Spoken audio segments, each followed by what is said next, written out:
என்னது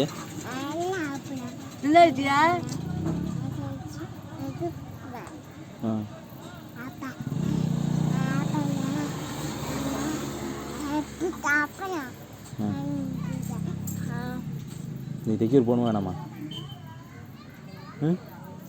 வீட்டுக்கு போகலாமா வேணாமா இன்னைக்கு?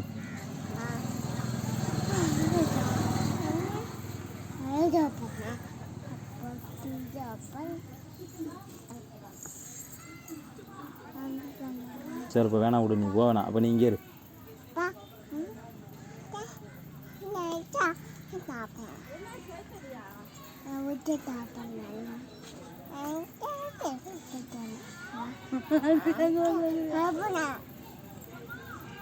என்னன்னு கேளு. என்னன்னு நீ இப்பெல்லாம் சுத்தினே கூட மாட்டீங்க. பேர் சொல்லிதான் கூப்பிடுது.